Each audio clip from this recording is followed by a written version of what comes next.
ओम नमः शिवाय। मित्रों, मैं आचार्य तेजपाल अपने परम मोक्षकार साधन यूट्यूब चैनल में आप सभी मित्रों का हार्दिक स्वागत करता हूं। मित्रों, आज की चर्चा का विषय है कि जीव इस शरीर को छोड़ता है तो कहाँ जाता है और क्या करता है।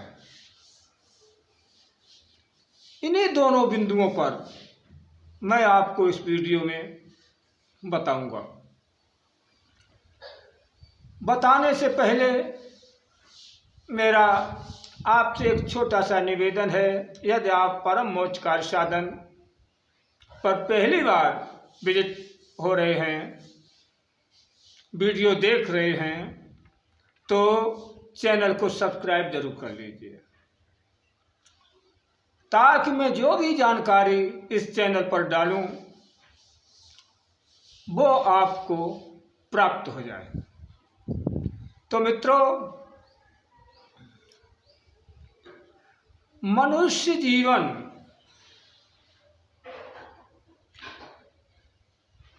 बड़ा ही अनमोल जीवन है और ये बड़ी मुश्किल से, बड़े सौभाग्य से प्राप्त होता है। पता नहीं हमने कितने पूर्व जन्म में जो अच्छे कार्य किए हैं, उन्हीं की प्रारब्ध बनकर के तैयार हुए और तब हमें मनुष्य जीवन प्राप्त हुआ। तो मित्रों, इससे बढ़कर के तीनों लोकों में कोई भी शरीर नहीं है जितना ये मनुष्य का शरीर श्रेष्ठ है। क्योंकि भगवान ने, परमात्मा ने अपना जीता जागता मंदिर ये मनुष्य का शरीर ही बनाया है और इसी शरीर में परमात्मा विद्यमान रहता है। तो मित्रों, इस पर चर्चा तो आगे करेंगे अगले वीडियो में। यहाँ पर विषय है कि जब आत्मा इस शरीर से निकलती है तो कहाँ जाती है, तो वो मैं आपको बताऊंगा। मित्रों, आत्मा इस शरीर से दो अवस्थाओं में निकलती है। एक अवस्था वो होती है जो कि हम अपनी पूरी आयु को भोग करके और जब आत्मा इस शरीर से निकलती है तो वो वनस्पति योनि में जाती है। क्योंकि वनस्पति योनि की उम्र बहुत कम होती है और उतने ही समय में धर्मराज उसके कर्मों का लेखा जोखा निकाल करके यदि वो भक्ति भाव से पूरित आत्मा है तो फिर उसे मनुष्य योनि ही प्राप्त होती है। लेकिन आत्मा इस शरीर में भ्रमण करते हुए थक जाती है और परमात्मा ने एक योनि बनाई है आत्मा को आराम करने के लिए, तो वो कहाँ भेज दी जाती है? वनस्पति योनि में। जैसे हमारी 100 वर्ष की उम्र है और 100 वर्ष को भोग करके जब जीव यानी आत्मा इस शरीर से बाहर निकलता है तो वो वनस्पति योनि में जाता है। ऐसा हमारे ऋषियों, मनीषियों और हमारे पुराणों शास्त्रों का कहना है। हमारा नहीं, हमारे ऋषियों मनीषियों का। दूसरी अवस्था वो होती है अकाल अवस्था जिसे कहा जाता है। मान लीजिए उम्र आपकी 50 वर्ष है और 25 वर्ष की आयु में आप किसी दुर्घटना के शिकार हो गए हैं, दुर्घटना में मौत हो गई है, पेड़ से गिर के, जल में डूब के, अग्नि में जल के, या किसी रेल मोटर से कट के मृत्यु हो जाती है, तो वो 25 वर्ष की उम्र में और 25 वर्ष से शेष रह गई हैं यानी भुगतान के लिए, तो उन 25 वर्ष को भुगतान करने के लिए परमात्मा ने, ईश्वर ने एक योनि बनाई है जिसका नाम है प्रेत योनि। तो उस आत्मा को कोई खुदकशी भी कर लेता है, आत्महत्या कर लेता है, तो आत्महत्या करने वाले उसको उस प्रेत योनि में डाला जाता है।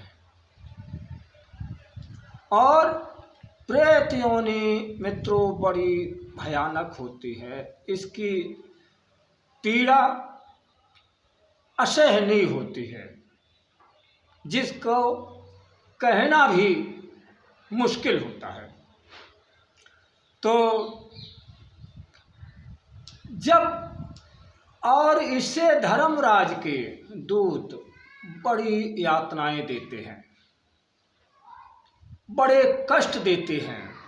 जो लोग खुदकशी करके, आत्महत्या करके, रेल से कट के, पानी में डूब के, आग लगा के जो खुदकशी करते हैं, तो उनको धर्मराज के दूत बहुत ही पीड़ा देते हैं, जिसकी कल्पना भी नहीं की जा सकती है। और मित्रों, इनका भोजन क्या है? प्रेतों का भोजन क्या है? जिसके